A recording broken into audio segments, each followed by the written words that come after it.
also giving up special attack boosts on a already frail Pokemon for Sleep Claws. Hey, 3 free turns of attacks is worth it, I think. That is true. That's if they don't wake up. Well, I'm talking best case scenario. That is very true. We were almost ready to start, basically. Come in. There's room for all.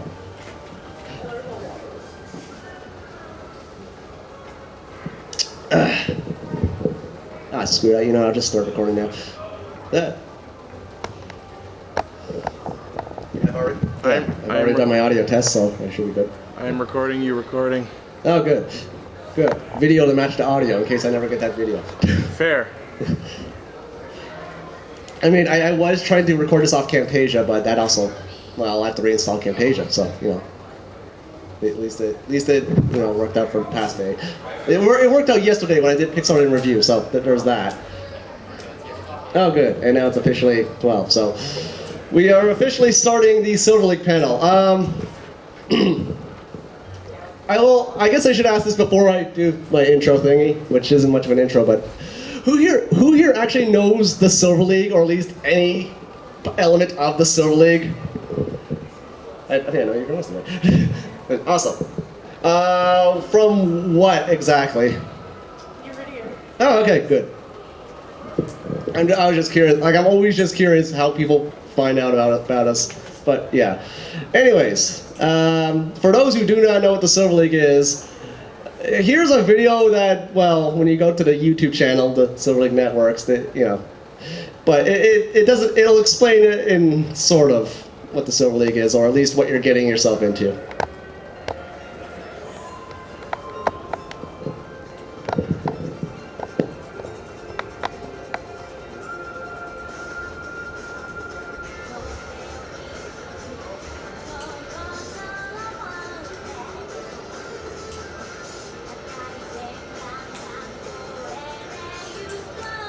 The animation.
Yeah, I still need to make another intro type thing like that for this year. I was attempting to make one for specifically this panel to, make it the grand preview, but then I got sick and also realized, crap, animation is very, very hard.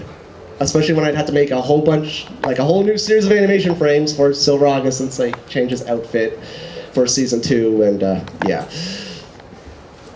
So that is a sort of an intro to the Silver League. Some of you might be already familiar with it. I am from the Silver League Networks. I am Silver August, the creator. I'm one of the original 3 creators. I'm the only creator who's still actually in charge of the website at this point. We are basically probably mostly known for the Silver League Network itself, which is a YouTube channel hosted by me. We do a bunch of top 10s. I do Pixar in review. We do Pokemon White Nuzlocke. We have Wi-Fi battles, we have team building guides, we have fan gaming where we look at more or less Pokemon fan games, the occasional top 10, the SL Live podcast, Trading Thoughts is supposed to be more or less like my series where I contemplate and reflect on ideas and concepts within Pokemon or just stuff I want to rant about in general. Because I will say, for months, I've been wanting to do a video on the whole Pokemon versus Digimon thing, since the whole concept of Pokemon vs. Digimon annoys the crap out of me, and I want to tackle that because I do not like comparing the two. But yeah, that's a video I've been trying to make. I also do Let's Plays. I've been doing the Fire Emblem Sacred Stones Let's Play. We've also had a Knights Let's Play. We have also had a Skyrim Let's Play. You know, we do a bunch of things on the YouTube channel, so we're always busy. And a lot of it is more or less anyone who wants to make a video for the channel can. They just have to ask me, and as long as you promise it's not going to be a dead series, I more or less don't turn you down. We're a community. We're a community of people who do things like this, and it's really awesome. But from that, we also have is that the Facebook group? Screw it. We also have, the website itself, where we have the chat where I am always there. I'm always there because, hey, we're a gym leader. And we are a fully functional Pokemon League. We have gym leaders for every type. I'm missing one banner, but yeah. This gives you an idea of every single gym leader we have. They have their own unique rules, their own setup, their gym. And yeah, really all you have to do is, when they're available and open, I'm busy a lot of times, so I'm closed, but I might just take some gym challenges here at the convention, because why not? So I'm technically kind of on a vacation, but yeah, and every gym leader gets these sprites, which are all drawn by me. Basically, like 99% of the website is more or less stuff I've made. And a lot of it can be also homages to other random doodads and thingamabobs. I mean, we also have the Elite Four, again, mugshots. That was a tournament bracket for the SL Champions League. For anyone familiar with the Pokemon anime, literally think of it like the anime, where people who collect 8 badges compete in a tournament, and the winners go on to fight the Elite Four, since I think that's what happens in the anime. They don't really establish it very well, but I've more or less adopted that principle. I mean, we have a battle frontier. It works just like how you think it does. You battle us, get prizes which you can cash in. All sorts of cool stuff here.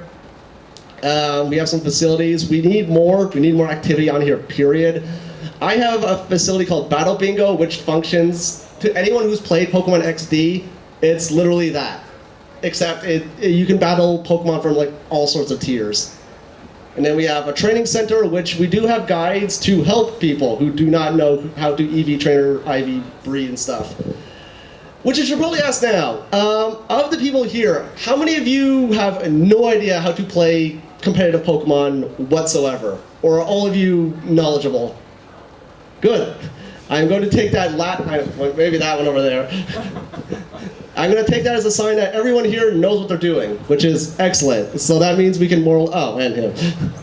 Which means more or less we can make this sort of like a Q&A talk thing, since I don't know since it really depends on what you want me to tell you guys as far as knowledge for competitive play. But yeah, just for those wondering, we do have IV breeding guides. They are fully written, proper guides and we even have videos on how to do it, so there's that.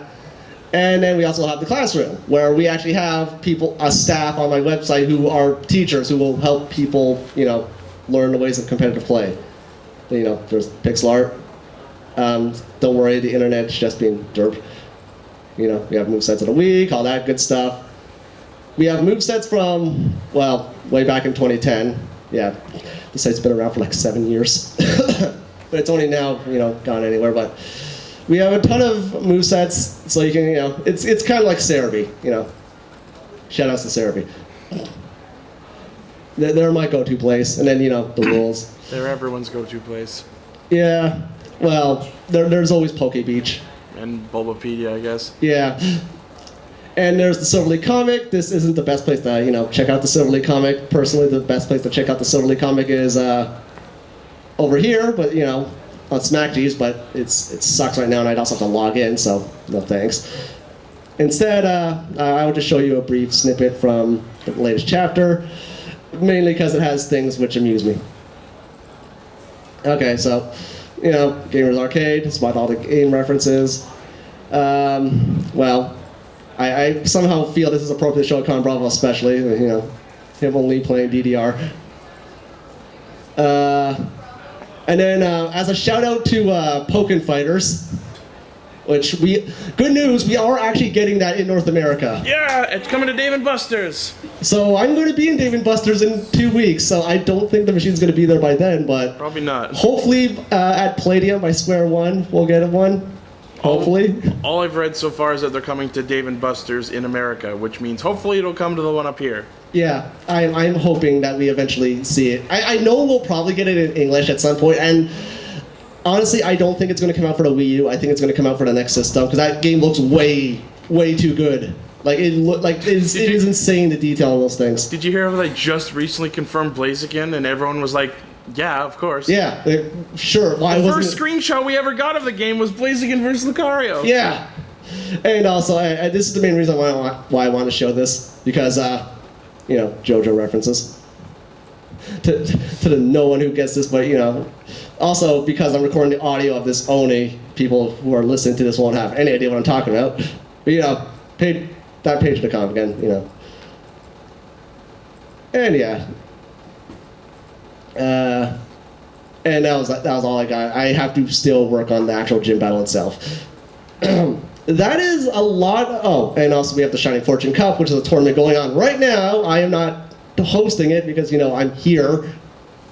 But it was a tournament where I actually won the double battle tournament. So we're gonna show that later as just a little preview of a video I'll be working on. Plus, just to show what honestly is my favorite battle at the moment. It was my battle with Hart. It's not even the battle that won the tournament. It was the semifinals. But yeah. And yeah, that's more or less the Silver League Network in a nutshell. Networks, all that stuff. So that's my brief introduction to that. I guess I can open it up to any sort of Q&A. If you have any sort of question regarding either the Silver League or competitive play, and then we can just take it from there as far as what you want to talk, as far as what we'll be discussing so much. But anyone have any sort of questions or anything? Okay. I guess another thing. I guess I can ask then. How is everyone for team building? Overall, do you feel confident when it comes to team building or anything? Depends on the format. I find myself better VGC doubles. Not VGC doubles, because VGC doubles is a monster that I do not touch. I just played for a while. I find it easier to build teams there just because I've watched the. Yeah. Oh, yeah. It's kind of easier to once you accept that more or less Uber tier Pokemon are allowed, and yet they don't show up half the time. No, they don't. Surprising. There's a lot of top tier OU stuff that shows up. Yeah. Like Landorus there. I guess that a lot of that is basically attributed to the fact that a lot of the Pokemon who are Ubers are more or less Uber because of their stat values. They're not Uber because they're that good, unless you're Mega Gengar. Unless you're Mega Gengar, then you are basic. Because I guess the example could be Dialga. Dialga is there because of its stats and kind of its typing. Dragon Steel is a monstrous typing, or it was before Steel got nerfed in Gen 6. Because for those who don't know, back before Gen 6, Steel had a resistance to, I think, both Dark and Ghost. I think it resisted both. Now it's lost both those resistances. One because it'd be strong as fair. Yeah, but now we got Fairy, which didn't make as big of an impact as we thought it would. It more or less nerfed Diancie of all things. But yeah, when it comes to VGCs, I don't delve into it because, one, I don't feel I'm good at doubles, because doubles, every format of battle requires a different mentality. And VGC is even worse because now you have to think, okay, now I have to deal with Pokemon like Mega Kangaskhan, which is actually fine and not even that good there, but you have to wrap your head around that idea that there are going to be Pokemon, and also Protect spam. I am terrible at the whole Protect loop, because in VGCs you will see that a lot. In normal doubles, I don't know. Do we see double? I don't even know if we see Protect that much in doubles. In normal single battles, which is my personal forte, you only see Protect on Pokemon that are more or less built to use it. Like a poison style Gliscor will spam Protect because it needs to desperately heal itself up because it has no way to buff its defenses, or at least the special defense, which is the most critical part of it. When it comes to team building, though, I guess the best advice I can give and correct me if I'm wrong if this applies to the VGCs or not, it's not so much the Pokemon typing you should be concerned with, it's the role they play on your team. Like you can, because especially for like gym teams, like I've found through being a gym leader and having gyms on the Silver League, the rule for being a gym on the Silver League is you have to have 3 Pokemon, at least 3 of your Pokemon have to be primarily the type that you are. And the 4th Pokemon has to either be, again, the type or have a move of that type.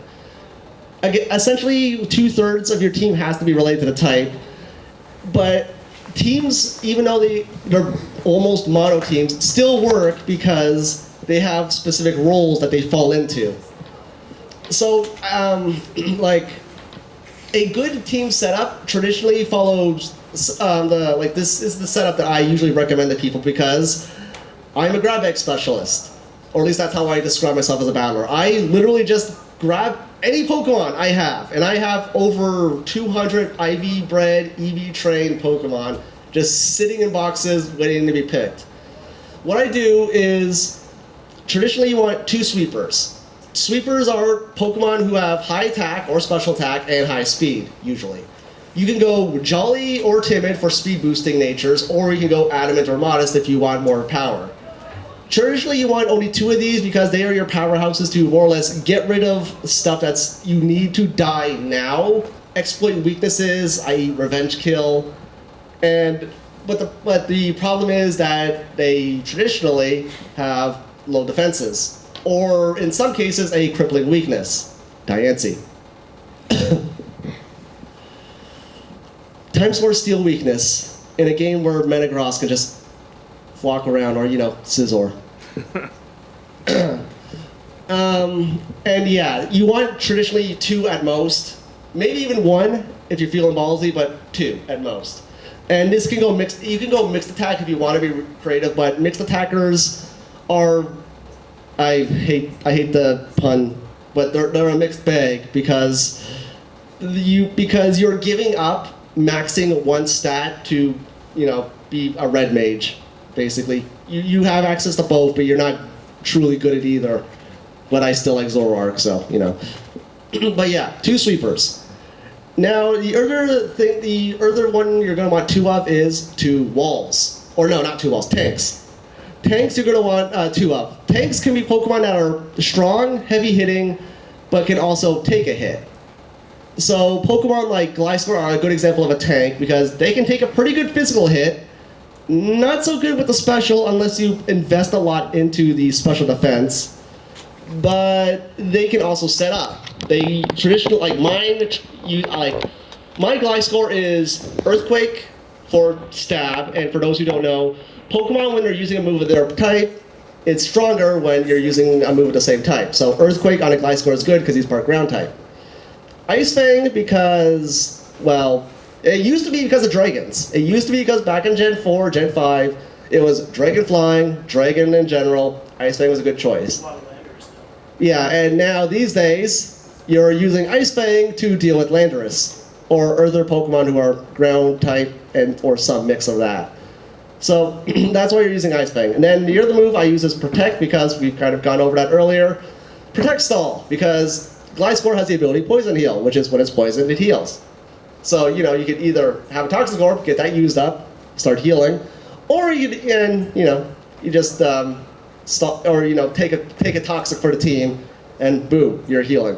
And then the other move is Swords Dance, which is the setup. Because Gliscor on its own can still hit pretty hard, but it's not super scary. You can still deal with it. But after a Swords Dance, that's really scary because now you're dealing with +2 stats because Swords Dance adds 2 stages of attack boost, and yeah, that's more or less the definition of a wall. They're traditionally not very fast either. Tank. Other walls that come to mind. Oh, tanks. Sorry. Yeah, tanks are traditionally not fast because tank. Other examples could be Scizor, who isn't really designed like a tank. It's just his typing coincidentally allows him to take hits very well from a lot of things. And he also has recovery, which makes him a borderline wall. On top of the fact that, he can have Sword Stance, he can Mega Evolve. There's a lot of options for this guy. But he's not fast, but he makes up for that with stuff like Bullet Punch. which is stuff you have to keep in mind when you're building a team. But traditionally, walls are going to be the ones that will most likely win you the game because once they are set up, they cannot be killed to save their lives. And then you got a wall. A wall is a Pokemon who is traditionally not going to do a lot of attacking. If they do attack at all, it's not going to be for very much. It's going to be for chip damage or just, you have to do something that turn because you can't just spam Toxic over and over and over again.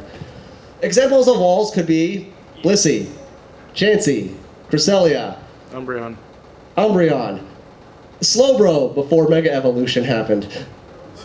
Pokemon that just sit there, do nothing, spam heal, spam a status move, or in Slowbro's case, Scald, because let's deal some damage and also have a 30% chance of burning you. Good. And and they generally have a typing that is hard to break down. Unless you're a Landorus, which is crazy that a Pokemon with a times for a ground weakness can be considered both a tank and a wall and a sweeper. But yeah, so those are that's a wall, and basically they will stall. They are there to stall out your opponent. There to either force switches because a wall can't set up. Like a Pokemon like Credilli, if you allow that to set up, is a problem, and it's very annoying because it has abilities that can absorb water moves, which you do not want to be dealing with. And then the last slot is more or less a subtype I call utility. Pokemon are there to help your team in some fashion.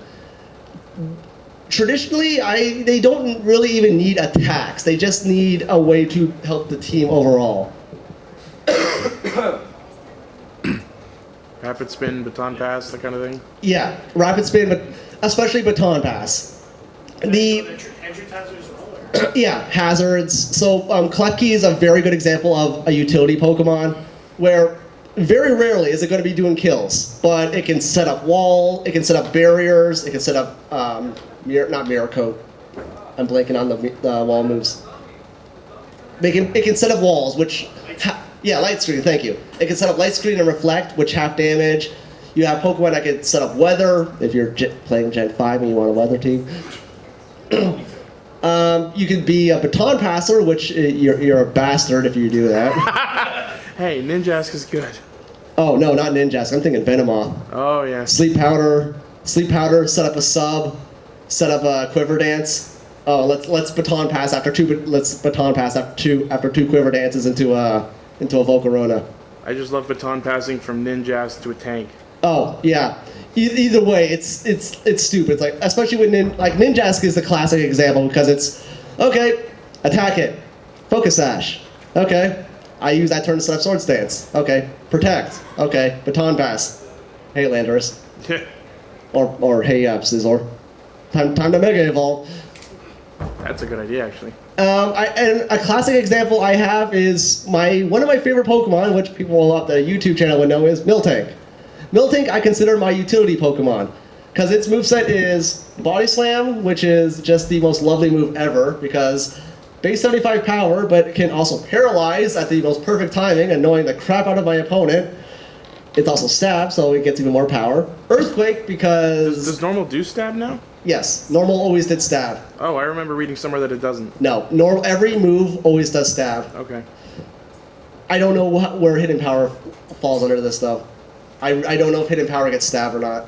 Yeah, that's a whole other thing. But yeah, it's Body Slam, Earthquake, and then we have Milk Drink, which is its recovery move, which kind of makes it a tank, sort of.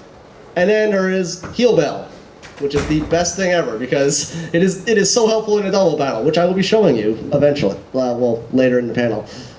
But yeah, utility Pokemon are ones designed to help you, and you want at least one of them on your team. You don't want too many.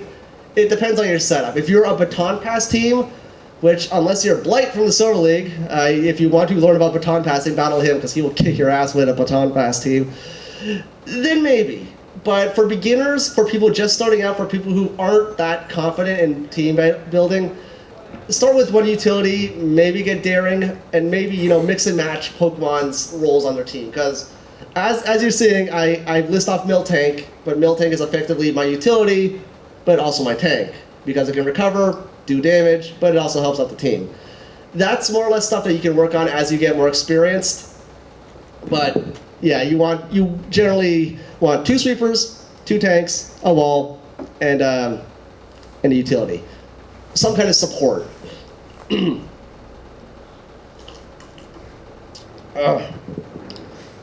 Let's see.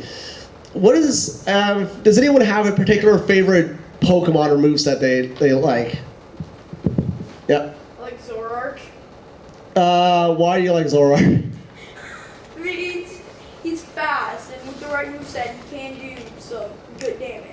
Yeah, I traditionally run mine as a mixed attacker because I run Dark Pulse because that's the most powerful move he has on him. Yeah. Sucker Punch because Zoroark's ability is Illusion, which most of you know disguises itself as the last it disguises itself as the last Pokemon in your party. That's alive currently. That's an important thing to keep note of. It'll always be the last Pokemon. So when it comes to picking your team for a battle, if you have a Zoroark on your team, make sure the Zoroark, unless it's your lead, make sure it's the second Pokemon you select. Because that way every Pokemon that precedes it, it will disguise itself as if they faint during battle. And the other moves I have on it are Low Sweep, because it's a fighting move, and I need something to take down Mega Tyrannotars, or deal something to them. And it also has the benefit of lowering speed. And then there's the last move, which is Flamethrower, which is more or less just to coverage. But yep. The whole topic is Zoroark. What would you recommend disguising him as? Oh, one of my favorite this is something I keep doing. One of my favorite Pokemon to disguise a Zoroark as is Blastoise, particularly Mega Blastoise, because it actually carries Dark Pulse as a regular move. So people won't even see. Yeah, so they'll think, oh, he used Dark Pulse. But the only suspicious thing is if the Blastoise isn't Mega Evolved. If you do Dark Pulse as a normal Blastoise, like, what? They're like, oh, did he misclick? That's usually what happens. They'll probably assume, oh, yeah, he must have misclicked or something. But yeah, I traditionally hide it as Blastoise because it actually is a Pokemon that uses Dark Pulse, so they won't gain suspicion immediately. Another easy answer would be disguise them as a fighting type. Disguise it as something where they would logically throw a psychic move, or at least something that's Zoroark primarily can resist, which being a pure dark type would only be psychic moves. So hiding as a fighting type is one thing. The only problem is, and this is a problem we have had since Gen 5, is Team Preview. Team Preview has kind of taken away a lot of the magic of some Pokemon battles, because back in Gen 4 we had no Team Preview. You would go on Wi-Fi, accept their battle, there, you've started. And you would have no idea, which made the idea of leads even more vital in Gen 4, because back in those days, yeah, you generally had to make your opening count. These days, due to Team Preview, it's kind of become a thing of empathy, where people just more or less don't give a toss. They'll just open with their Stealth Rocks summoner, like, okay, Stealth Rocks. As long as you don't have an Espeon on your team, I'm just going to set up Stealth Rocks and go about my merry day. Because Espeon has the Dream World ability, or hidden ability, which is Magic Bounce, which bounces back all hazards, which again, makes it kind of a utility Pokemon, kind of a sweeper, kind of a mix of the two, but it's something that's very handy to keep in mind on your team. But yeah, Team Preview has more or less, honestly, if we didn't have Team Preview, I kind of suspect that Zoroark would be more common, because it would be a lot easier to trick people if they had no idea Zoroark was coming. But yeah, traditionally, you want to hide it as a fighting type, but thanks to Team Preview, they can more or less read that. They can more or less see it coming, which is why my personal battling style is I don't always go for super effective. I'll more or less go for the safest bet. And yeah, with Zoroark, I find it's easier just to disguise it as a Pokemon that won't be suspicious, rather than, hiding it as a Conch Elder, which I tried so many times and it never freaking worked. Oh, another thing. With Zoroark, it's important to keep in mind, make sure the Pokemon you disguise it as doesn't have a passive ability that activates when it enters the field. So, take any Pokemon with Mold Breaker. It doesn't activate. Okay. Well, and that, and people, a lot of the Pokemon who know Mold Breaker tend to be Dragon types. So either way, a Fairy move's going to kill him anyways.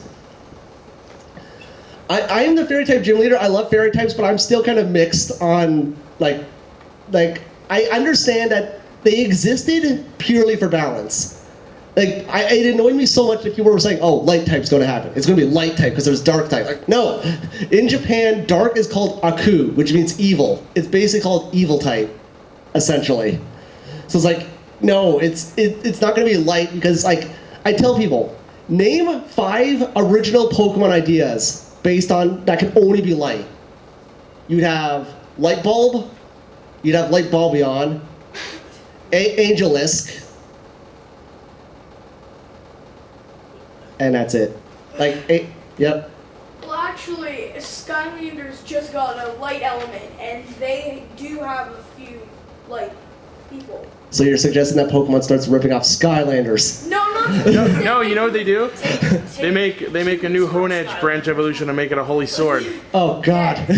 No, I meant more along the lines of it is possible to have light type. Yeah, I'm not. See, the thing is, if it ever happened, I'm not going to call foul. But I still challenge people to come up with 5 original ideas for like light type Pokemon, not Pokemon who could become light type. Like Togekiss, if it didn't become Fairy type, it would have been light type because it literally evolves with a stone.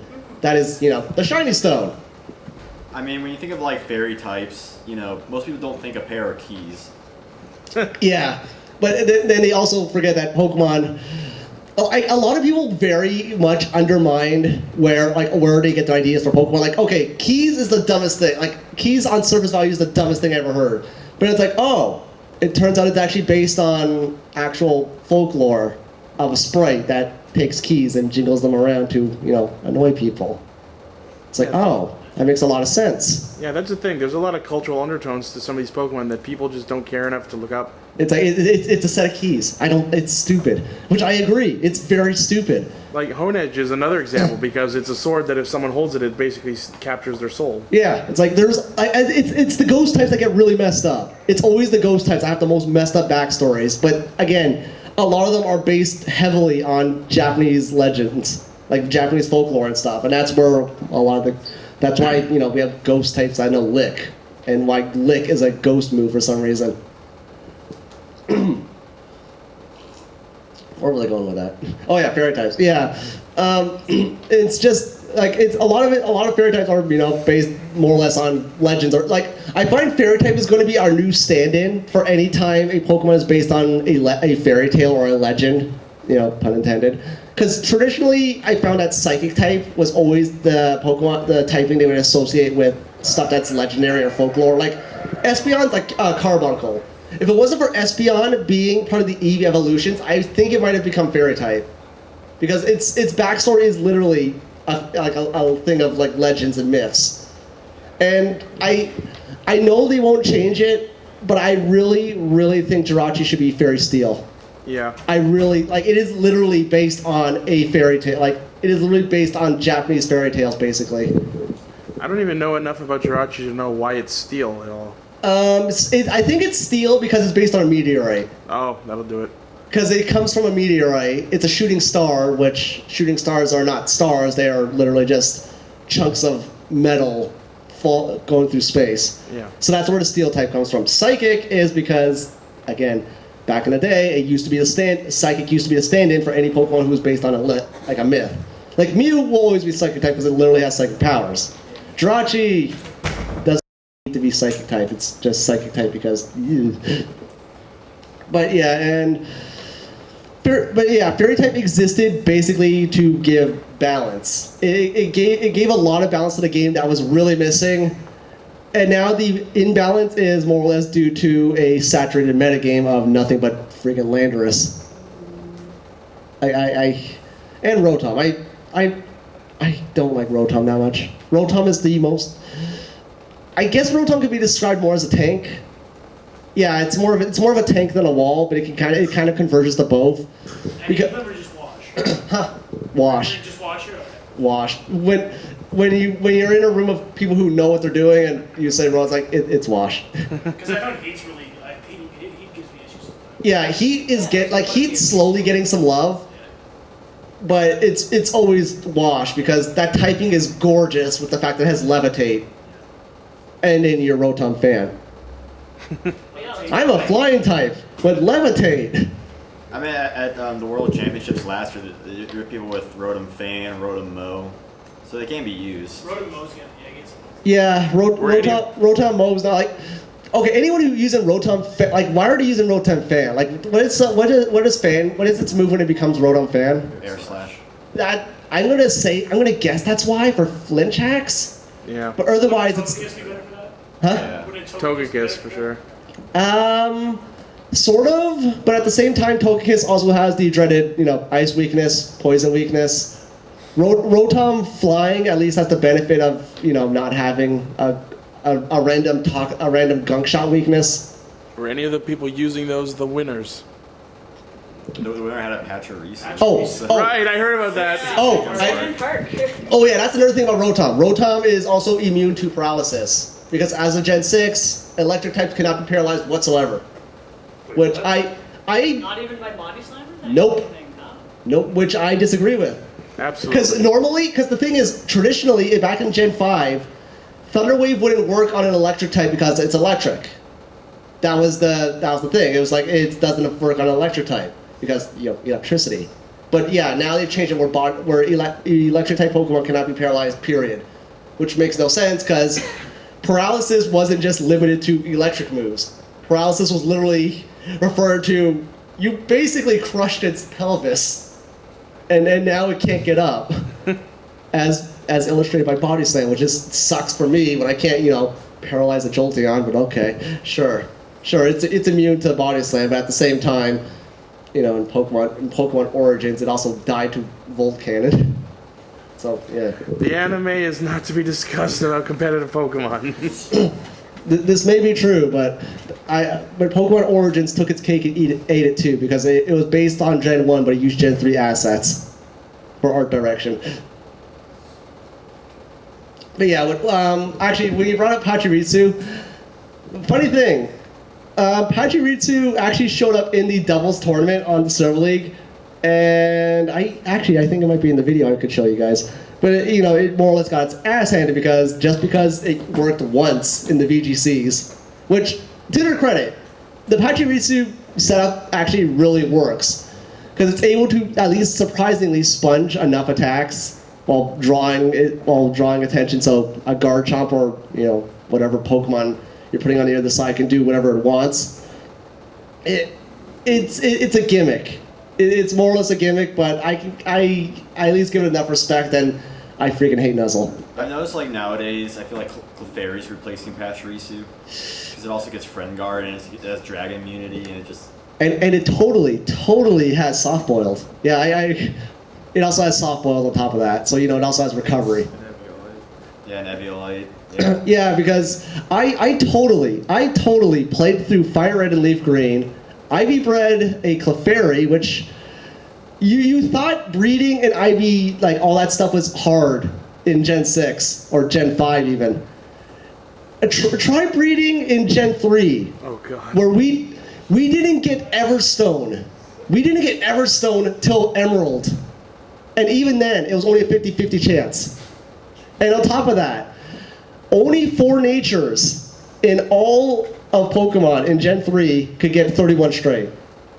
And also, moves like Soft Boiled for a Clefairy is a one-time use TM. I mean, not a TM, it's an egg move, it's a move tutor. One-time use. So you get one shot at it, and you totally used it on the Clefairy that you did not evolve for all these years. Right, or you went and replayed the entire game just to get a Clefairy. But yeah, Clefairy is slowly creeping to be basically the Pachirisu replacement, where it's a very good wall, a very good tank, but God, I like fairy types. I hate that thing. Yes. Yeah, dumb question. Why Clefairy and not Clefable? Because Eviolite. Eviolite's an item that ups your defense if you are not a fully evolved Pokemon. So you will I will say you will see a lot of weird Pokemon. Golbat is also becoming a weird Pokemon you see a lot because it has higher defense, so it becomes a very good utility Pokemon.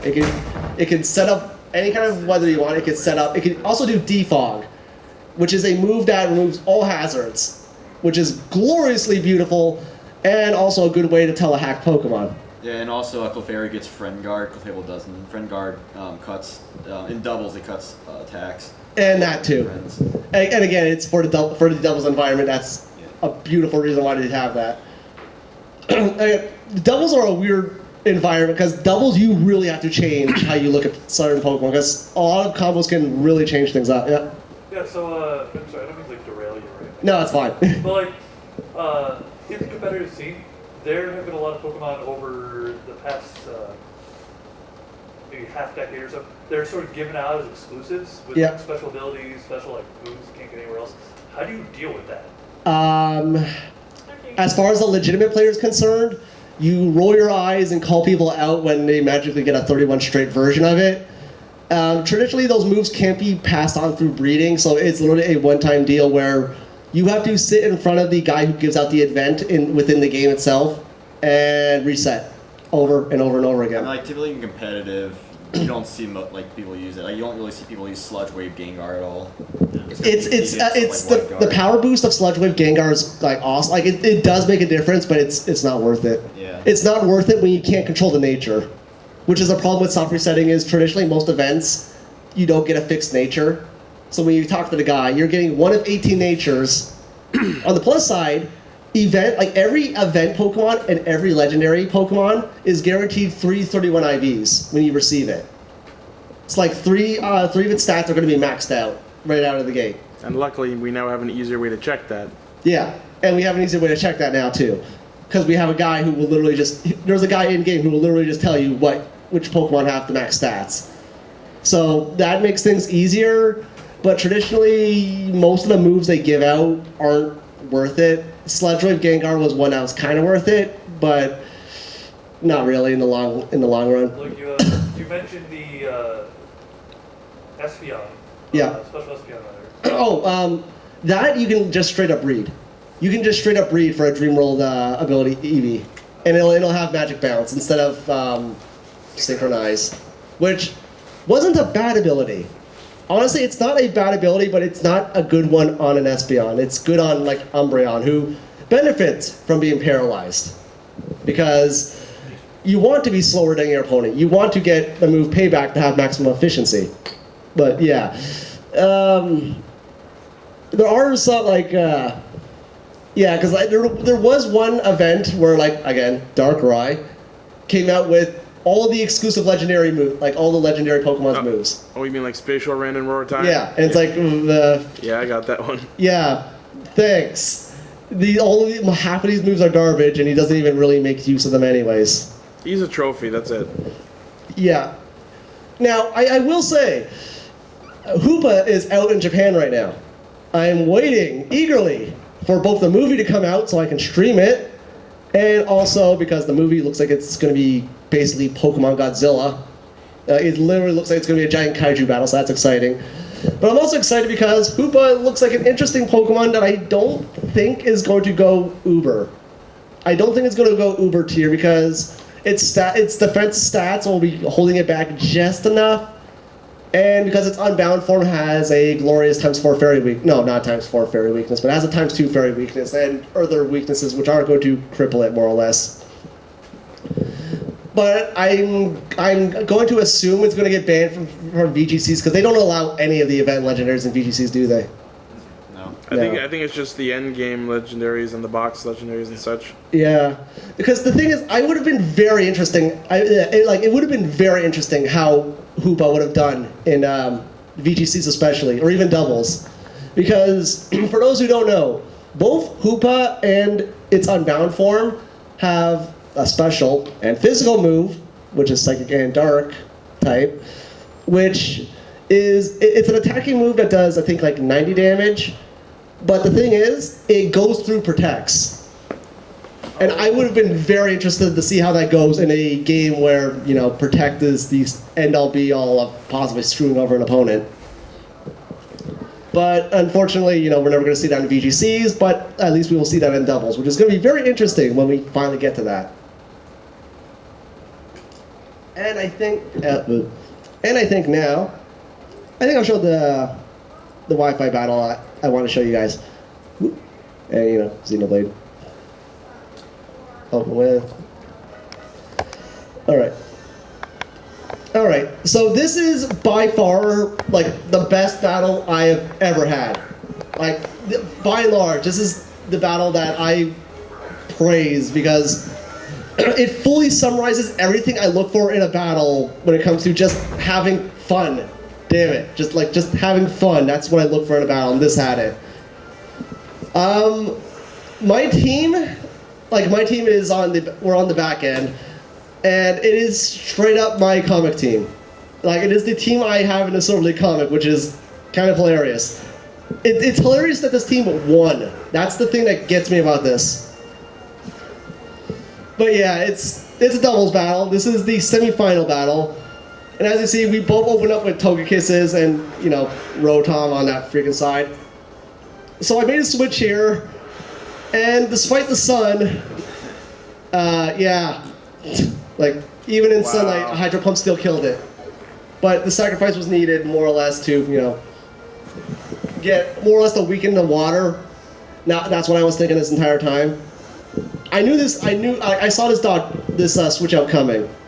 Like, because it seemed too obvious, like, you can't let that Togekiss die. So that's why I did that. And here we have Body Slam, I figured, okay, he's going to switch. I could probably, you know, maybe paralyze.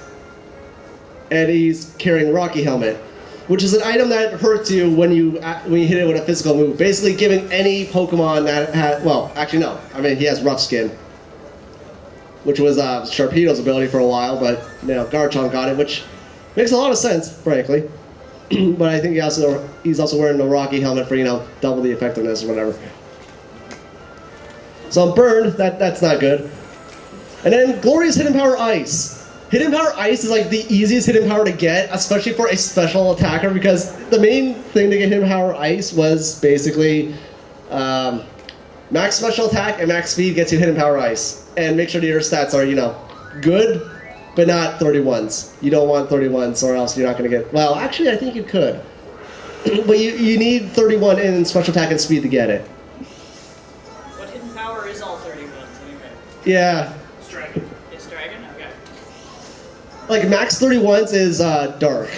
Like, a 31 in everything is dark. It's always dark. But there's no Hidden Power Fairy, which thank God.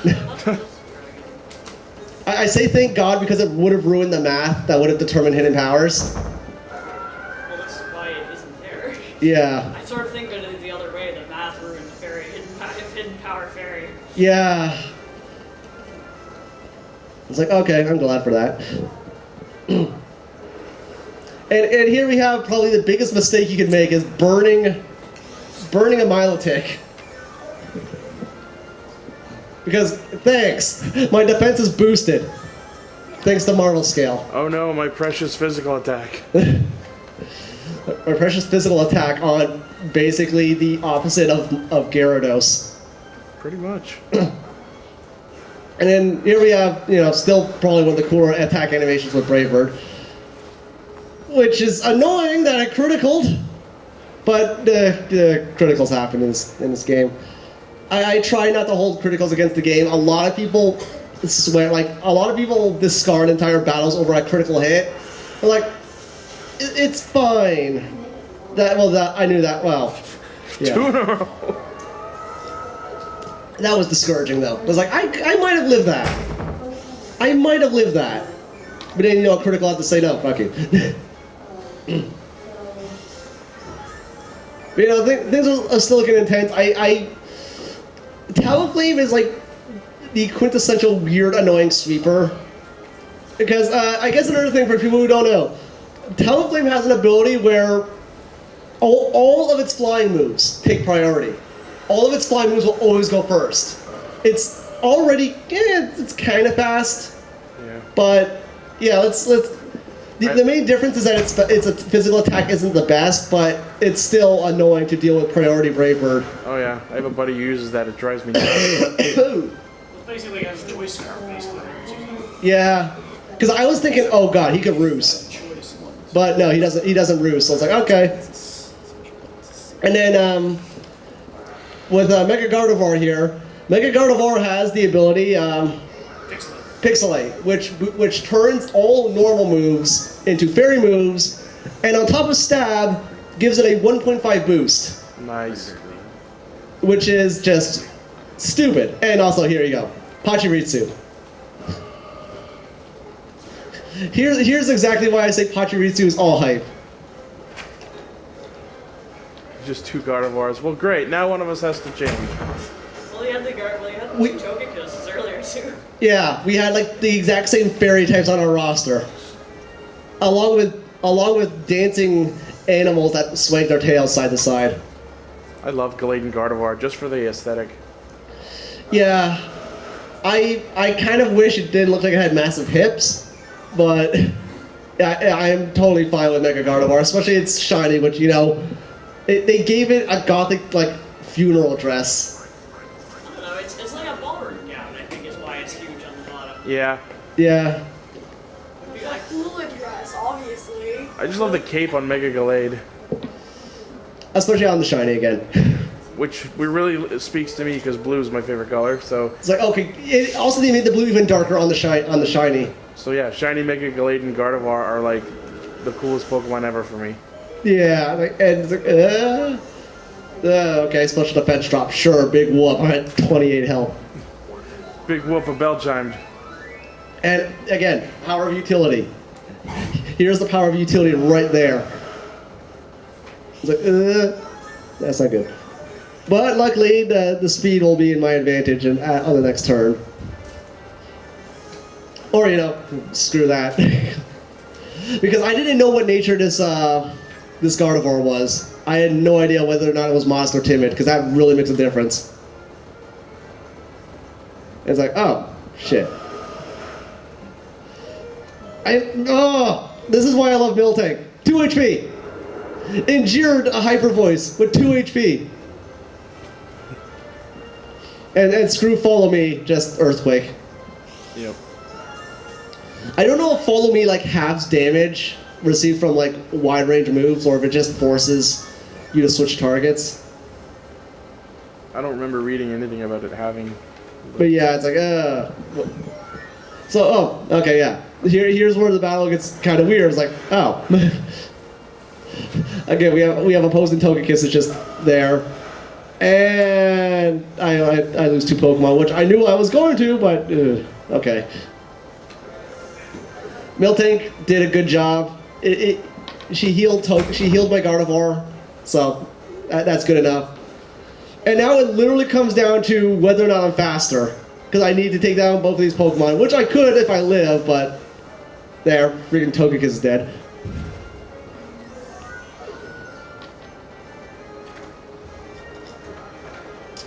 And then Hyper Voice and the narrows of 2-1 victories. It turns out this wasn't a speed tie. It turns out he was using a modest Gardevoir, which in retrospect makes the whole battle even more interesting. Because so that means my Miltank survived a Hyper Voice from a modest Mega Gardevoir Wow. on 2 HP, and it wasn't even on max health when it took that hit. So it's like, what? Okay, and yeah, mine was timid, so I basically had the battle won the entire time, no matter what I did. What was the nature of Miltank? The nature of my Miltank is impish. Yeah. Also, it's defensive. Yeah. Physically defensive. Yeah, it's a physically defensive Miltank, and it endured that. Wow. Actually, I think I might have invested a bit in the special defense, but yeah, it's basically it's literally meant to take physical hits more or less, and I was able to hold on during that whole fight. That's pretty impressive. So it's like, that is why I love Miltank. Even though it's NU, I still support it because it's like Miltank is literally my favorite Pokemon. I had to pick just one, and it's my utility that I always go to. And this is straight up my comic team. This is literally a team based on the Silver League comic. And it's like, Okay. One of my roommate's favorite Pokemon is Miltank too, so I'm sure he'll enjoy watching that battle. Oh, goody. I mean, this battle itself, I will do a proper commentary over eventually and post on YouTube. We're going to get a sneak preview through the panel version of this, but yeah. What time are we at? Oh, we're in the last 6 minutes. Yeah, that's more or less everything I have there. Unless anyone has any last questions they want to bring up. No, yep. I was wondering why you used Shadow Ball when on the Road of Wash with Jolteon, because it seems like you would be better off hitting for stab. Because Doesn't you thought they were gonna switch? it was partly because of a switch, because I always played safe, but it's also because doesn't Rotom take half damage to electric? But No. you're I think water, it'd be so neutral why because would of our it? water. Oh, okay then. Yeah, it was more or less just me playing safe. It was me thinking, okay, whatever, because I know Togekiss is going to switch out, and I'm not sure what exactly he's going to play next. Yeah, they did still have a Garchomp, so. So it's like, because all I need is him to pull out something that could just absorb that electricity or just nerf it completely. Because I think at the time he still had Garchomp. Yeah. So he could just switch into Garchomp from the Togekiss. Yeah, so you could just switch, so you just sponge in with that. So like that's mainly what I did, just because my mentality is play it safe, until you get a feel for your opponent. Because like even if you're going on a Wi-Fi battle, just get a feel for your opponent depending on how they're playing. Then you can assess the situation. But traditionally at first, I'll see how they play, and if they are not making the tougher calls, I am going to get ballsy on them and punish them for not taking the risk. But if they do play smart and switch out, then I will play it more conservatively. But that's usually how I do it. But yeah, that is more or less the panel essentially. You can find us on the Silver League networks. Again, we post Wi-Fi battles enough. We have 2 people who can record footage, but we don't get enough footage recorded because they have schedules and I don't have a capture card. I have to work on getting one. I'm going to eventually, because we are not getting a new handheld until at least next year. Can I ask what kind of capture hardware you use? Like where you would get it from? You can literally just Google search 3DS capture card. There is no professional place to get one. You more or less have to order off this guy from Japan who more or less buys a 3DS and mods it to have a capture thing on it. And that total costs about $500 plus shipping. Right. Well, shipping comes into, like, shipping, a new 3DS, all that stuff comes out to about $500 Canadian. So, yeah. But, yeah, There are people in North America who do as well. yeah. It's still pricey. Yeah, it's either way, it's pricey, and you need to make sure you get a good one. But yeah, you can find us on the Silver League networks, on thesilverleague.com. It's literally just thesilverleague.com. We have tons of stuff going on there, and that is the panel more or less. So we'll see you all next time. Hope this was a bigger turnout than we had at Anime North, which is cool, and hopefully we will grow and it'll expand from there. But until then, see ya.